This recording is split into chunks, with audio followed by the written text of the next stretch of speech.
Peace and blessings, y'all. It's Saturday. Let's get to this episode.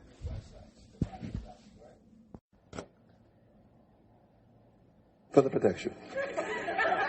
Look at that white man. He'll say anything. Niggas, Puerto Ricans, don't you write on the wall. It's against the law. Graffiti. And then he'll find a mountain and put his face on it. Oh, he's a bitch.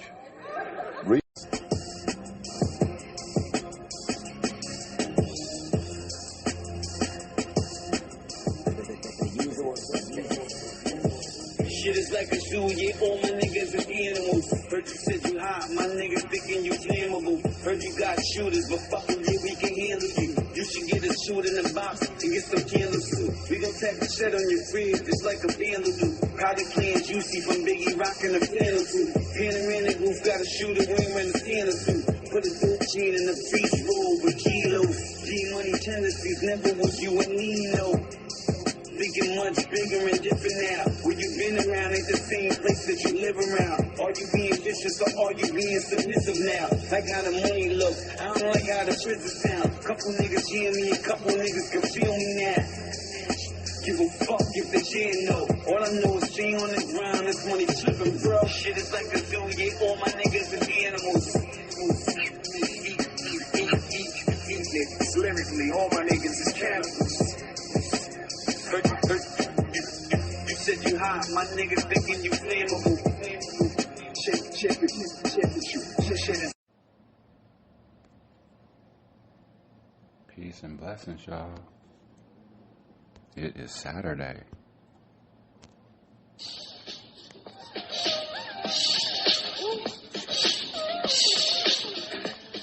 Kick it off with a little Diggable Planets. This off the Blowout Comb album.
Peace and blessings, y'all. It's Saturday. It is Saturday. Girl, looking like a bright, beautiful tangerine. Go ahead, baby. Gina, check it out. What? Getting ready to join one of the CD clubs. 10 CDs for $1. All right, check this one out here. Ike Turner's greatest hits. Ike Turner's greatest hits. Don't knock it, Gina. He has got a good beat. He's scratching, kicking, biting. Girl, swing guy. On the sets near you.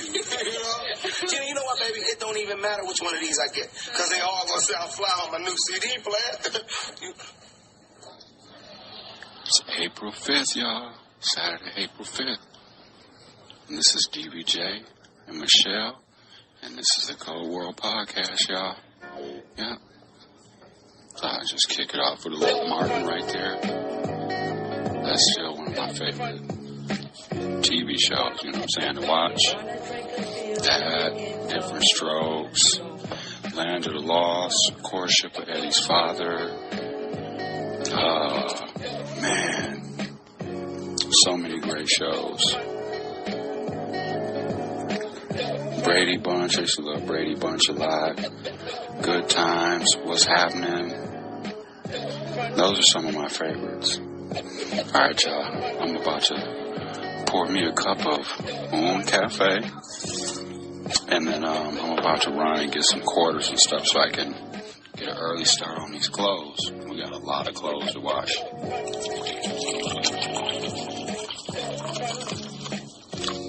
Yeah. Shout out Collectivo Coffee, y'all. See how this first sip is.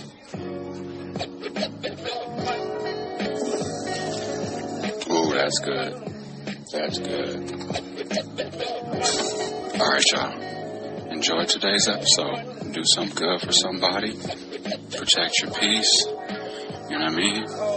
And know your rights. You got it, man. Oh, man. I gotta go put my foot in some friends' asses. Hey, man, take care of your business, Martin. Friends, huh? Hey, Martin, you forgot your wallet.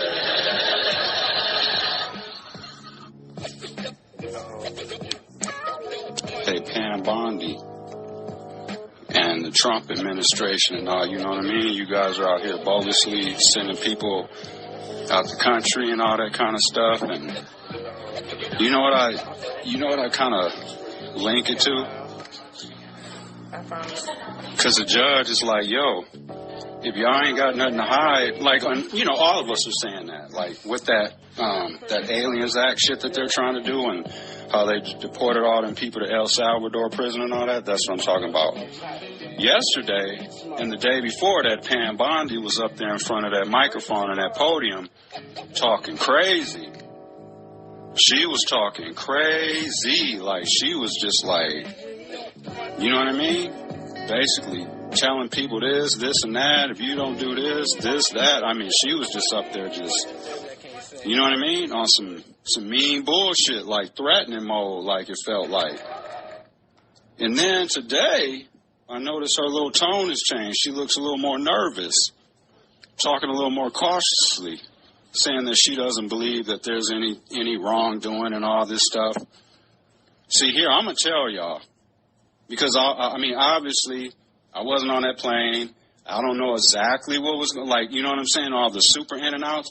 But what I can tell you that I do know, I know how that stuff runs because I've been transferred to prison. I've been moved around. You know what I mean? I've done all that shit. I mean, I've never been on a plane, you know, going to jail or nothing, but I'm saying the procedure basically is the same thing. Like, when you're transporting people, when you're moving people from one prison to another prison and all that kind of stuff, anytime you're transferring people that are incarcerated or locked up, whatever, you have to have their name, their chart. It's called an inmate card. So, for example, let's say I'm at RCI, let's say I'm at Racine Correctional Institution, right? And they approve me to go to a minimum, right? Whatever minimum. They approve me to go. Boom, my day comes for me to go. Keep in mind, there's always going to be other people from other prisons that are, you know, transferring and going to other prisons and stuff like that, too. So let's say that there's, and then keep in mind, you know, because the bus, it'll drop off different spots. You know, it might go to Kettle Moraine Prison, pick up some people, drop off some people, and then it might go to Oshkosh Prison, pick up some people, drop off some people, all that, right? Like, you'll be on that bus, like, all day long. Because it ain't like you're not going to where you're going first because it's a bus load of people. Anyways, so what happens, though, like, whenever you get, let's say I'm getting transferred from RCI to, let's just say Oregon Correctional Center, which I was at.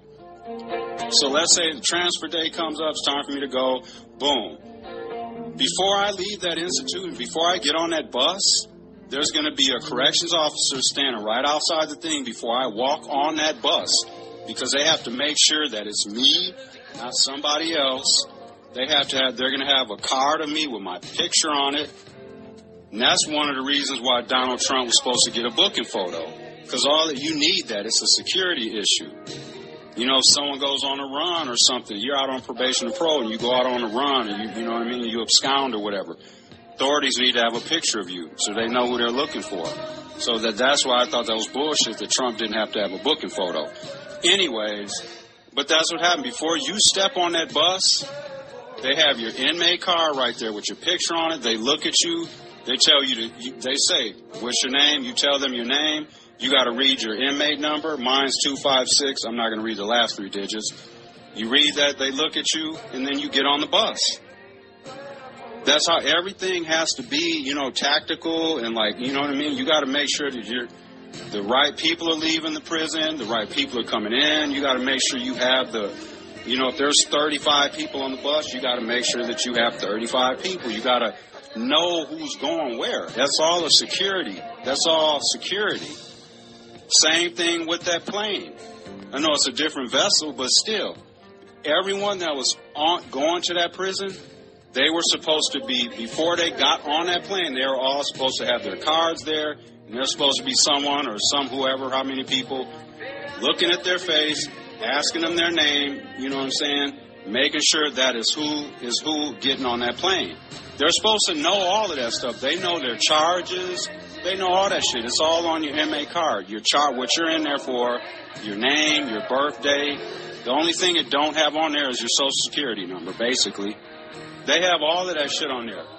On your birthplace isn't going to be on your inmate card. It's going to have your full name, your inmate number, your photo, where the prison that you're at, and it's going to have where you're going and all that. It's going to have that information. That's standard. That's what I'm saying. Trump and his people, whoever transported all them people, they don't have that information. That's why they're bullshitting and lying and won't show the information, because they don't have it. And nobody can tell me different. I'm telling y'all, I know that's what the issue is. They don't have proper paperwork. Because that's what the judge is asking. Because you got innocent people on that plane. You know what I mean? It's obviously that's what's going on. And they don't have the paperwork to provide. They don't have the list of the names of all them people on there. And you can't just start making up shit.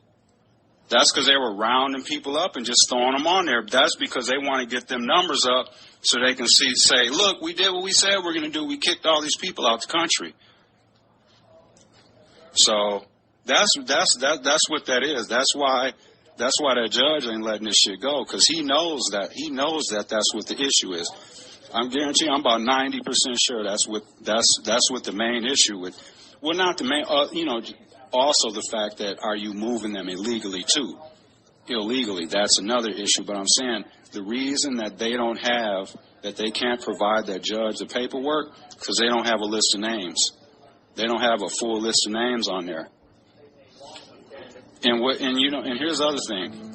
You know how police are always telling you and all that kind of shit? Well, if you didn't do anything wrong, you have nothing to hide. Let me search the car. Well, same thing for you guys. If you have nothing to hide, Pam Bondi and Trump and his goons, if y'all ain't got nothing to hide, show that paperwork. Provide that paperwork. All this could be over and done with already. When it first started, when there was the hiccup, and there was misconfusion or whatever, all the issue came up, they were supposed to be like, oh, here we go, here's the paperwork, boom. And if it was a legit, like, no one would even be talking about this no more. You know what I mean? That's radical. That's radical behavior.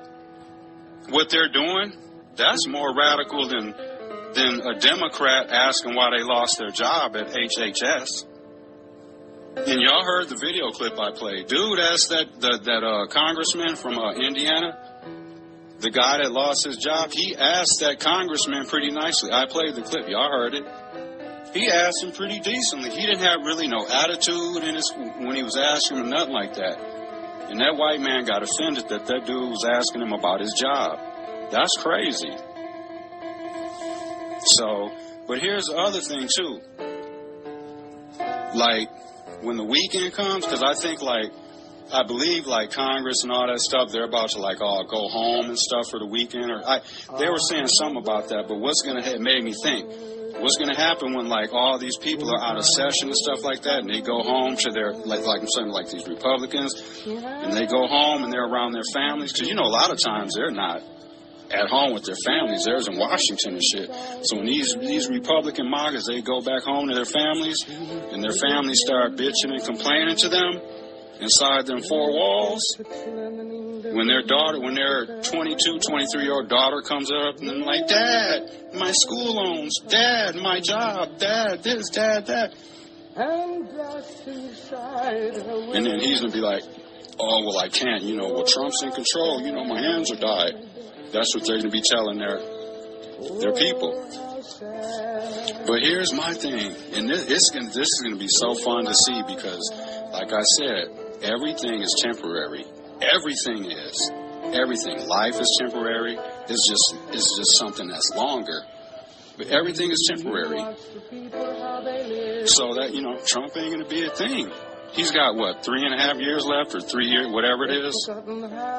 That's it, and he's not going to be a thing anymore. And that's why I keep saying it. I'm not saying it to, as a silly question. I'm dead serious. What are y'all going to do? What are you MAGAs going to do when Trump is not a thing anymore? He's not around. And then he's going to die.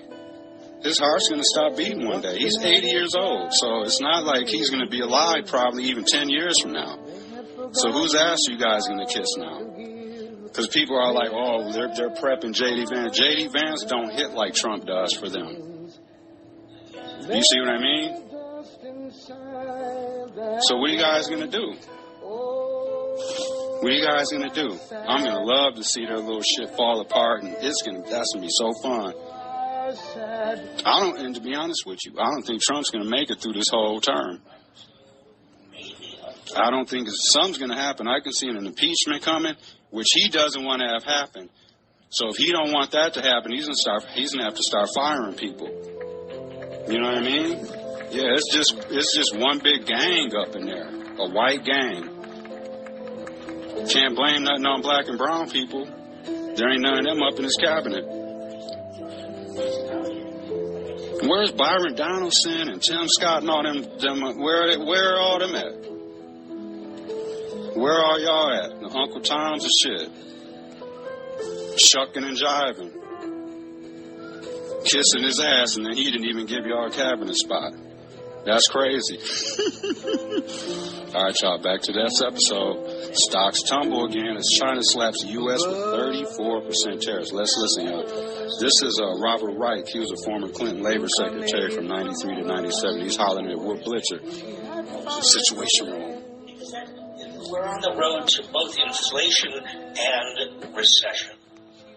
Are you surprised that you speak as a former labor secretary? Are you surprised by such an upbeat jobs report from March that was released this morning? And why do you think this doesn't appear to have helped the stock market, which is clearly not feeling it, or at least so far?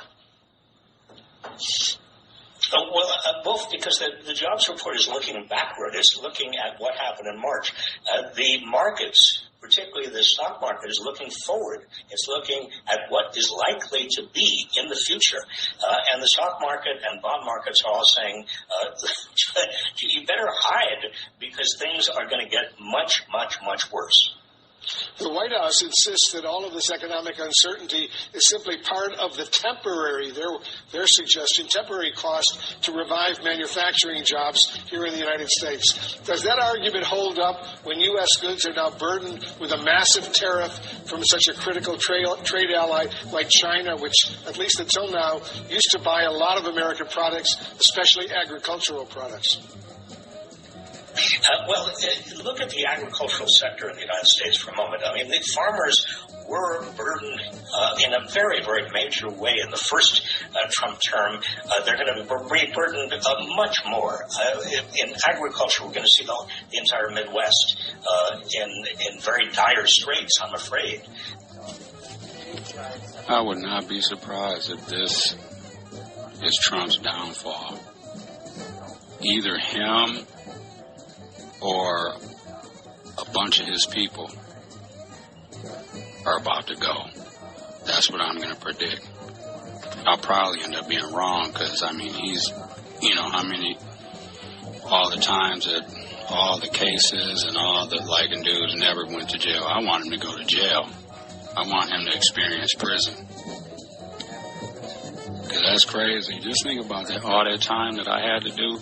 And like I said, excuse me, I made the choices I made, so I always understand that, so don't get me wrong. I'm just saying, though, Jesus Christ, I'm still on parole. I haven't committed a crime since 2006. Haven't been in any kind of trouble since then. I mean, I went, that's what I'm saying, that's last time I committed a crime, and then I went to prison and all that, and I got out. That's what I mean. The last time I committed a crime was in 06. That was 19 years ago, right? This is 2025 now. That's a long-ass time. I got, literally This is what, April 4th? So every April 8th is a year. So, yep, so in 4 days it'll be 12 years that I've been home. Like I said, I haven't messed up at all. I haven't been back at all. At all. Not at all. Not for a second. No jail, no prison, no nothing. I haven't fucked up. I haven't done anything wrong. But it's just crazy though, you know what I mean? They're just like hanging me out to dry. But like someone like Trump, that's why it's frustrating too. And like a lot of people ain't gonna understand that if you haven't been to jail or prison and all that, whether it's your fault or not. You know what I mean? It's still like just seeing someone be able to duck and dodge all that and not even spend 5 minutes in jail, not have to take a booking photo and shit like that. That's the stuff people would be meaning when they say like white privilege. That's an example of that. And I'm just about tired of it. I get sick of hearing, like, when them Republicans and them MAGAs and shit, they get mad when people want to, like, stick up for their basic rights that are being clearly violated. You know what I mean? They're deporting people to other countries and shit like that, and then owning up to the mistake, but then in the same breath saying we can't bring dude back. Yes, you can. You're talking all this shit about how you're going to end these wars and all. You haven't ended nothing. You've been playing golf, getting back at people, stealing people's money, paying your bills. Because y'all know he still owes lawyers all them cases and shit. Even though he got out of all of them and shit, he still owes that money. He owes that lady all that money still. Dude owes a lot of people money. He probably owes stuff from his failed businesses and shit back in the day. Back in the 80s and stuff, all them failed casinos he had and stuff like that. No one can debate or deny that. You can be mad at me for pointing it out, but that's about it. That don't make it not real and true. You just don't like that people are talking about it. And then that's when people say it's fear-mongering and radical and all that shit. What does that mean? So the MAGAs and Republicans, they don't consider the January stuff radical, busting windows, shitting on people's offices and stuff like that, pissing on people's walls and stuff. And you know who was in there cleaning that shit up? Black and Latin people. The help. That's crazy as hell, man. And seeing those are the things that let you know that race plays a role in this stuff. All these, look, the reason that Trump and his people are doing all of this, Trump's just trying to get back at people. He knows he can't run again. That's why he threw it back out there, just to see if people would catch. Ain't nobody trying to do that, because his own people are like, nah. They're saying it in a way that won't piss him off, but they're saying it. No, only 2 terms. It's in the Constitution. And that's the other thing, like Republicans, they'll respect the Constitution when it comes to stuff that they like or that they feel is important, but they don't want to respect other people's constitutional rights. But then we get called radical. They want to send people to prison and jail and all that kind of stuff for standing up for their rights, like which we all have. But yeah, just wanted to point that out, that I think this could be his downfall, because that judge is sweating him. Because like I was saying earlier, they know that, like, whenever you're transporting people, I won't get all into this again too long, but when you're moving people around, like from prison to prison, jail to jail and all that, you gotta know who people are. You know what I mean? That's crazy. So that guy, the guy that they sent to El Salvador, so, you know, that's in court and stuff, so that court hearing is today, or it's either taking place now, or I was watching the news and that Dana Bash just said that the court hearing is taking place. I don't know if she said it's happening now or it's today or whatever, but she said she's going to talk about it. Anyways, but yeah, I could see this being his downfall. Because see, that's the other thing. That judge has a responsibility to know who was on that bus. Because there's other people that just are going to be just like him. That's going to be the same situation. This one just happened to get highlighted. You know what I mean? But you got to imagine there's at least a handful of other people. I'm saying at the bare minimum, there's at least a handful of other people that is in the same boat as him. That's what I was saying. They don't have a list. They're going off by what they think and all the like tattoos and shit like that's crazy as hell. So,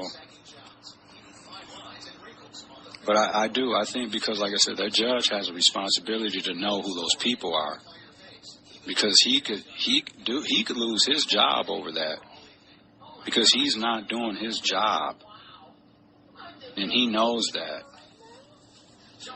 And here's the other thing: if they end up killing that man, the prisoner that they mistakenly sent over there, if they were to end up killing him or somebody else, even if it don't matter if it was another inmate or a guard or somebody or whoever, if he gets killed, they're fucked. They would be in big trouble, huge trouble for that. That would be a major, big ass deal, and that judge knows that. And then that will come down on him too. That's why he's making sure, like he's covering his ass, because he has literally, like the judge. You could look at a judge like this. They're literally the law book.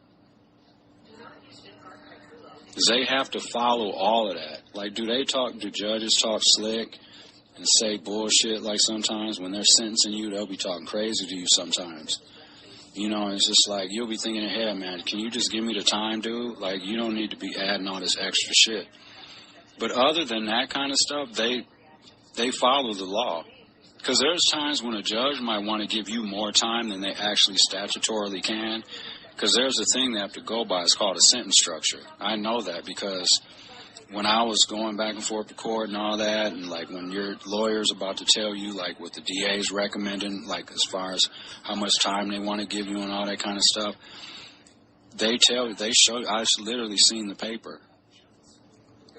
And they like, depending on like, there's a certain amount of time they can give you certain crimes, or, like you might be eligible for probation. Other stuff, I know I'm getting to another area, but like it's all relevant. But, getting back to that, though. But, you know what I mean? They have to know who's on that plane. Because that's a security risk, too. And like I said, if dude ends up dead, it don't matter who kills him.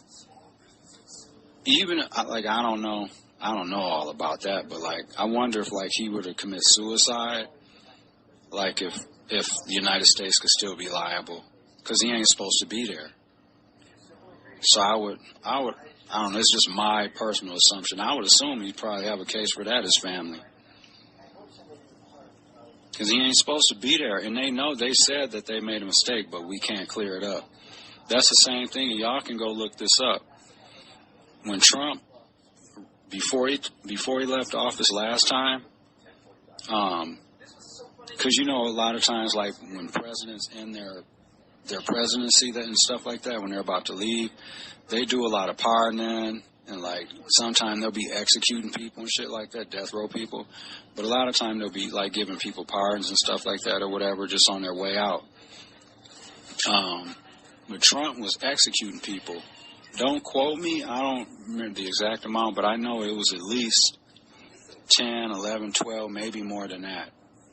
People he executed. He executed this one black dude.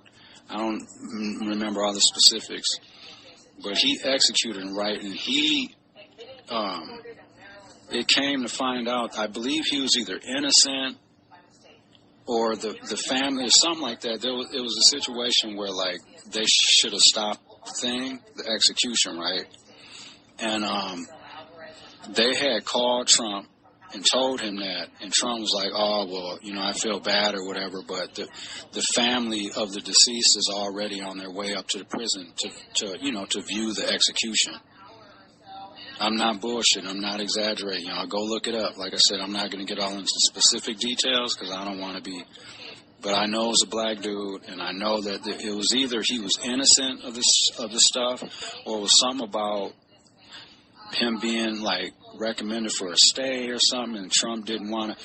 Or I believe it might have been the district attorney or something. They either found evidence to say maybe the guy was innocent, or that the district attorney like was recommending a stay or something. It was something like that, right? But they were pushing for him to not be killed, basically. And Trump was like, nah, fuck that. So y'all go look that up. He was executing people right before he got out of office, before he left office last time. And like that didn't get talked about a whole lot. And I actually stumbled upon that because I was looking up like death row stuff, information, and I stumbled upon the story. I was like, damn, I didn't even know that. Like, I don't even, CNN probably did talk about it, but I don't remember it. But anyways, yeah, they're talking about a hearing in Greenbelt, Maryland. Says soon, high-stakes hearing in case of man deported in air. Here, hold on. Let's see what Priscilla Alvarez is talking about. And that is exactly what happened in this case. He is now being held at the notorious prison in El Salvador. His family making a plea this morning for his return, including his wife, who is a U.S. citizen. Take a listen. My entire family is broken by what, in words, an error. Cameron, if you can hear me. Quiero ver si me puedes escuchar. I miss you so much. Te extraño tanto. And I'm doing the best to fight for you and our children. Now, his wife has not spoken to her husband, Guillermo Abrego Garcia, since he was deported in mid-March. She is expected to be in the courtroom today as, again, his lawyers push for the administration to return him. Unclear whether we'll get a ruling, but this has become a significant case as there have been so many stories over the last several weeks of people sent to this prison who perhaps shouldn't have been there to begin with. Sienna? See? Yeah, that's Priscilla Alvarez from CNN. Yep, shout her out. She does good work, too.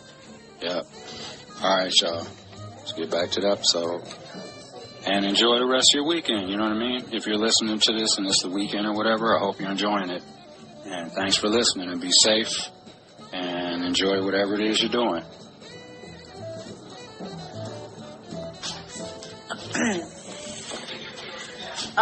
What did you get from the store?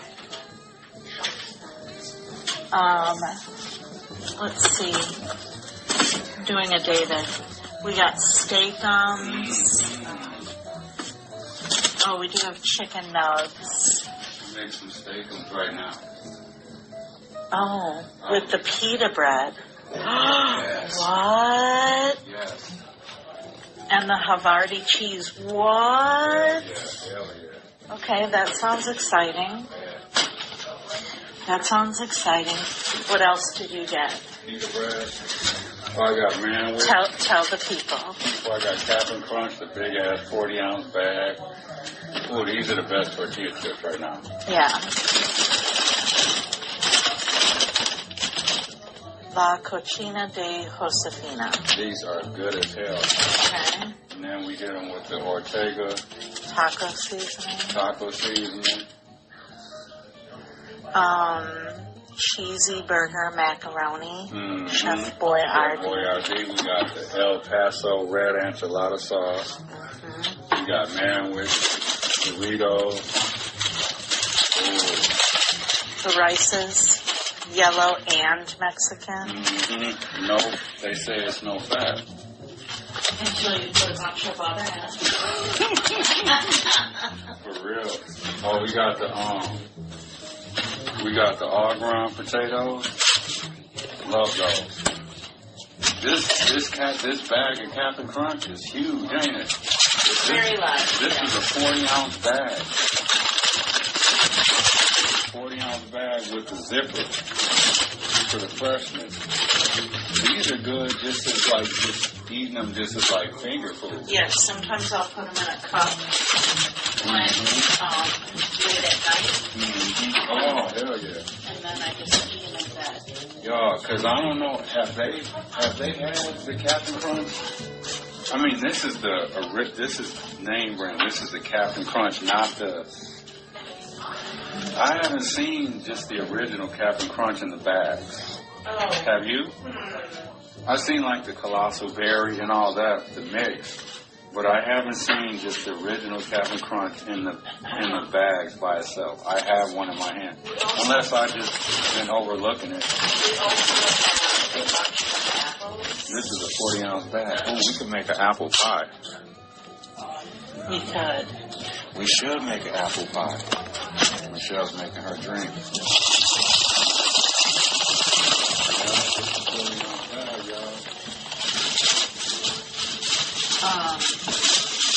Maybe I'll give some apples to the kids. Joe doesn't.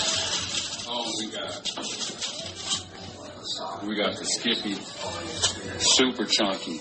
See, I'm not a fan of the chunk, but I got it because you love it. You like the creamy. I like the creamy. We got Doritos. We got Mrs. Buttersworth original. We got risotto with cheese and broccolini. St. Rose's country white bread. And we got one bag of popcorn left. Yeah, the popcorn definitely needed more time.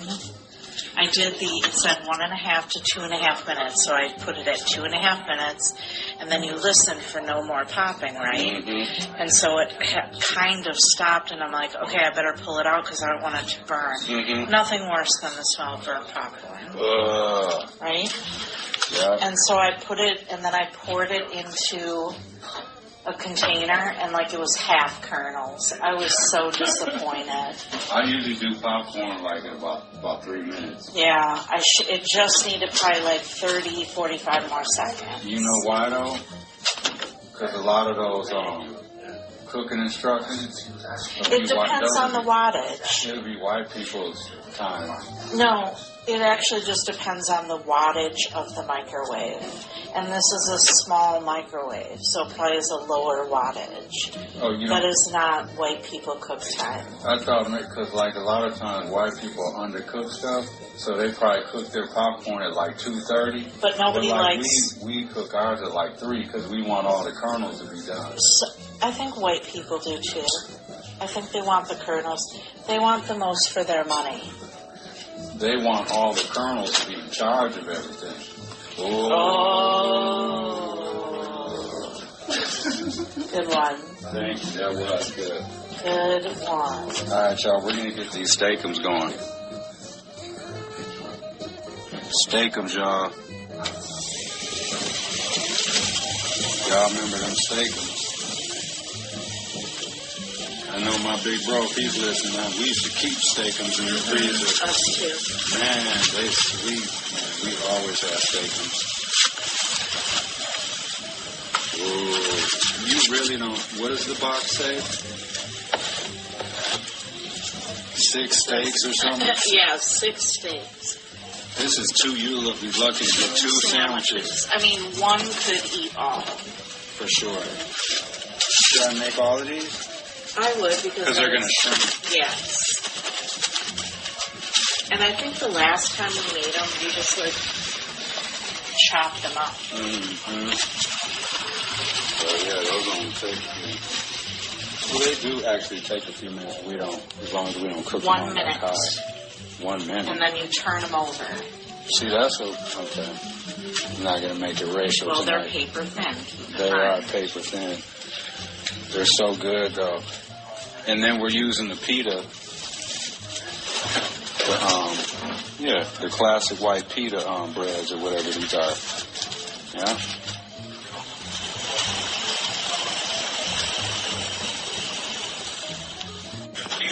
Sometimes people say, well, you mean everything that I understand will confuse me if I don't understand racism? The great Neely Fuller Jr., y'all.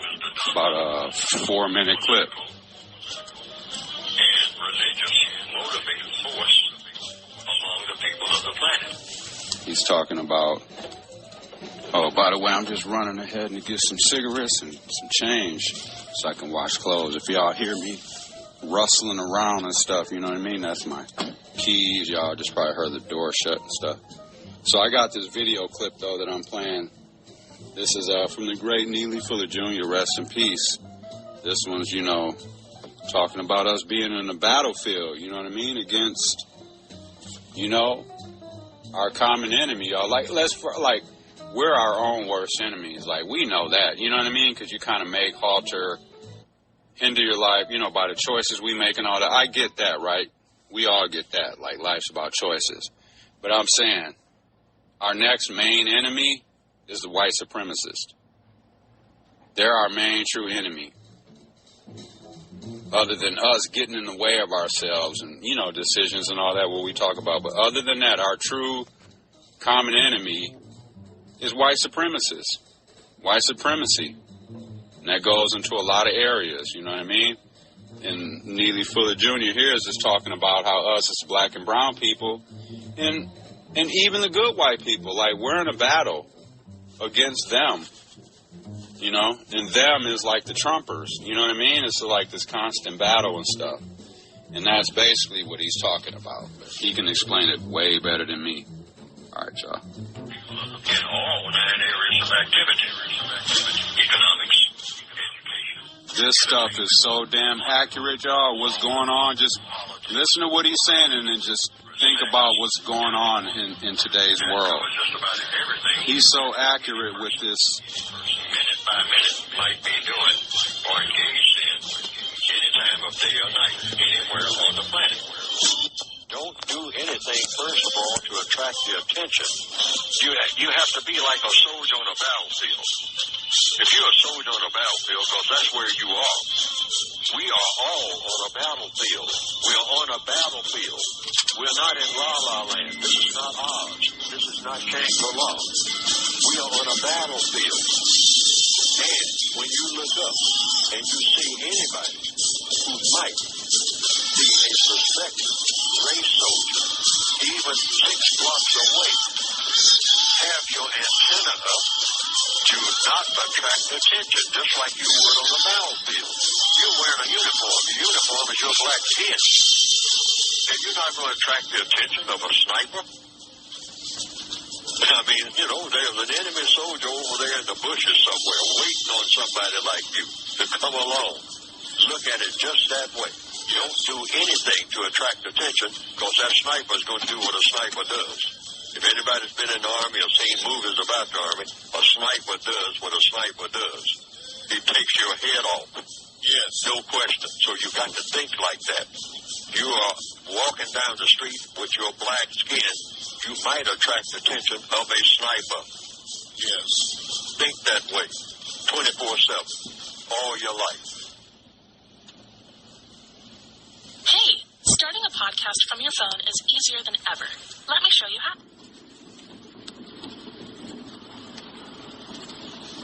Robinhood Legend is a free, intuitive professional trading platform that can help you take your...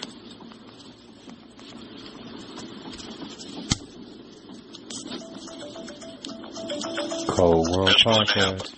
Sorry about those ads, y'all. Okay, how many demonstrations you have, how many filling stations you burn down. It's going to continue to happen. What you do, you cannot attract that kind of attention. Mothers have to teach their offspring. We're in a war. We are in a war. If you don't know where you are, you're in a war. You're in a war.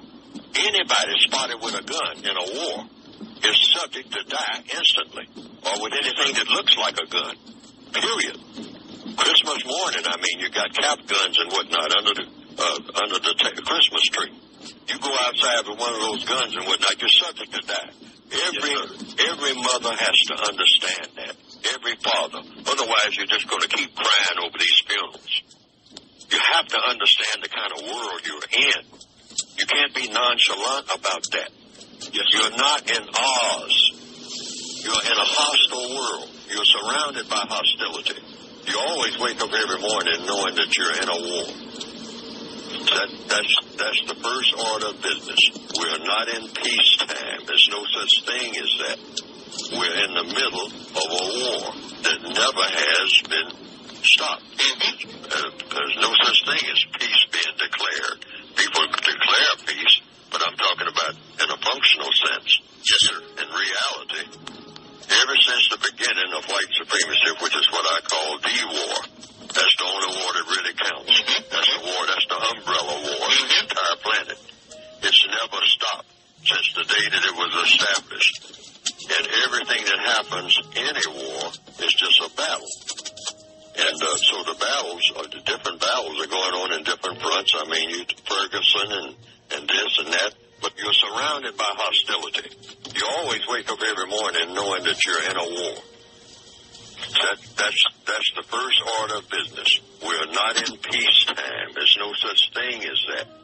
We're in the middle of a war that never has been stopped. There's no such thing as peace being declared. People declare peace, but I'm talking about in a functional sense. Yes, sir. In reality, ever since the beginning of white supremacy, which is what I call the war, that's the only war that really counts. That's the war, that's the umbrella war of the entire planet. It's never stopped since the day that it was established. And everything that happens in a war is just a battle. And so the battles, the different battles are going on in different fronts. I mean, Ferguson and this and that, but the battles happen every day. Every time there's an encounter of conflict between one white person and a non-white person. Every encounter is a part of the war. Yes, sir. In fact, even the most, what you might call bland or peaceful encounters, it's an encounter because there's a war going on between white and non-white. Yes, sir. Worldwide. Yes, sir. It's never stopped. I mean, if people say, well, I work with white people every day. We get along fine and all like that. You're in a war, whether you know it or not, because the white supremacists who are running everything have never said that we are declaring a peace. We are continuing the system of white supremacy. So just because there are individual people who are smiling and laughing and joking and whatnot, and they're going to football games together and waving pennants and all like that, doesn't say that there's not a war going on that is never stopped. So what we need is codification to wrap this war up. It's got to be accelerated, and that's what I try to write with my book, the textbook for victims of white supremacy. We have to accelerate the pace in ridding the world of racism and replacing it with a world of justice. It's just one answer to all three questions. In order to maintain the system of white supremacy, these are necessary things. Cause confusion in what? All areas of activity. Because like I said earlier in this program, when people are confused, they have to depend on people who are not confused. So the white supremacists use language to confuse people all the time, every day. You can't buy a car or buy a house without being confused. You can't do anything if you're a person of color anywhere in the world under the system of white supremacy without some kind of confusion being handed to you on a silver platter. See, the platter will be beautiful, the thing that they handed to you in, but they keep that. And whatever was on that platter is loaded with poison. All right? And the poison is designed to do what? Confuse the mind. That's the kind of poison they put out. And they do it mostly by talking. That's why the people who are called in the Northwestern Hemisphere years ago, the people who were designated as called red people, people of color, by the white supremacists, those people said what about the white supremacists? They speak with forked tongue. Say one thing, mean another.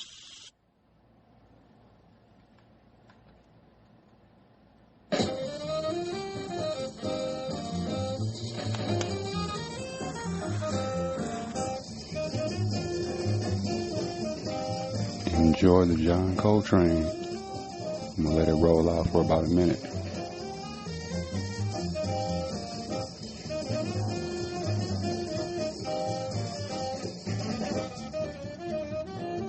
This is off the Giant Steps album.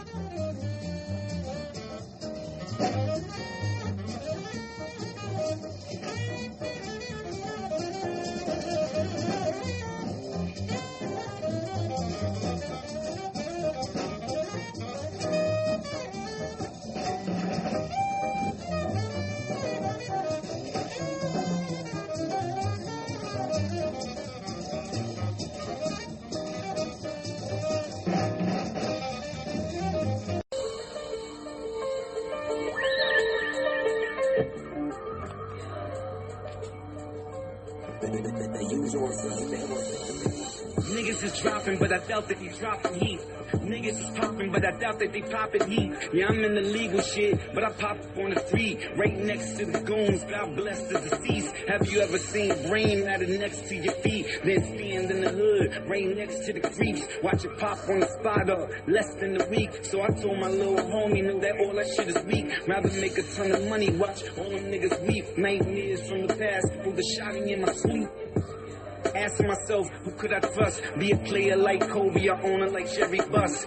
Terry cloth sweats in the bed that's cherried up. Red suits, red guts, and they thinking I'm blooded up. Told the plugs send the work and them niggas that cut it up. Like a DJ, he say, she say it's bitch nigga shit. We in the rich nigga shit on the freeway. I don't talk dirt on the phone, not even prepaid. Please kill dogs, my nigga, don't be a P-brain. Smoking, money on the mind, yeah that's P-brain. Think about killing these rappers, but I refrain. We selling veggies in the hood. Old ghosts return, niggas veggies in the hood. We the black mom, nigga, the spaghetti even good. Here, got a little brown sugar in it. Hoopty got a ratchet, a knife in the hood, booger in it.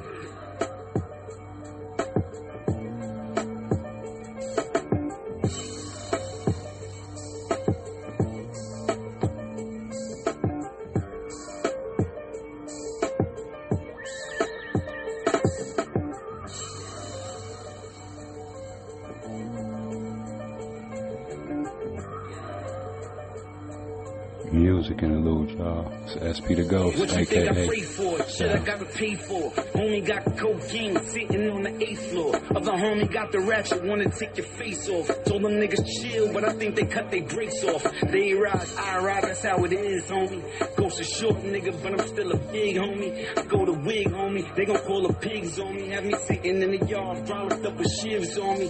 Fuck that. Catch you later and be violent. Rather get high and island hop. I took a UK trip, keep it funky in the hood like a police. You know, they will let white folks make a movie about any goddamn thing. Look at Hollywood. Scissorhands, give me a fucking break. Somebody